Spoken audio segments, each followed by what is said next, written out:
Hello, I'm Andrew Chang, and I'm going to talk about my hopper today.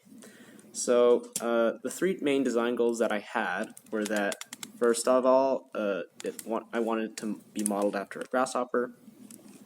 Two, I wanted to hop 1 to 2% of a grasshopper's proportional hop efficiency. So, a real grasshopper can hop roughly 200 times its own body length. I want this to hop 1 to 2 times its own body length. And thirdly, I want it to look good. So, let's go over this. Obviously, I have the grasshopper leg jointed in a way that is similar to an actual grasshopper. I have a weight up top representing the body of the grasshopper. And then in the back here, I have a elastic band that simulates how the grasshopper would extend the leg in real life. And I have a spring because it's easy to integrate into the design without removing the simulation of the grasshopper as well. Secondly, I wanted to hop 1 to 2% grasshopper efficiency. I'll just demonstrate that now. As you can see, it does that. One of the main things I want to do is actually make a jump higher because I feel that I can meet that goal with relative ease, either by manipulating the spring somehow, so I can perhaps cut the spring to increase the K value and then stretch it some more to increase the K value even more, or I can stretch the elastic band even more. One thing that's kind of stopping me right now is that the bottom here is a point of failure that if used too much, it'll get loose and wiggly and potentially break. It hasn't gotten to that point yet, but I feel that that might be a weakness that happens. Thirdly, I want it to look good.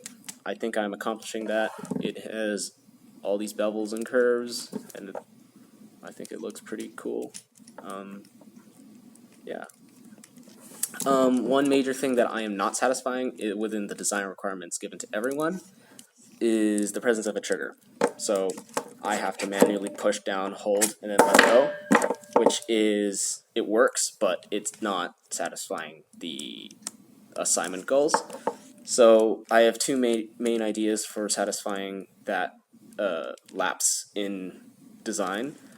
One being installing a dowel here at the bottom, and then installing another hole into the weight area, which would hold a spring wire bent in a way that could clip around the dowel, so I could lock it, and then it would let go on its own. And then the second idea is to simply have either a dowel in the bottom or the dowel in the top, and connect that to a rubber tubing, stick that in, and that would also allow for a trigger.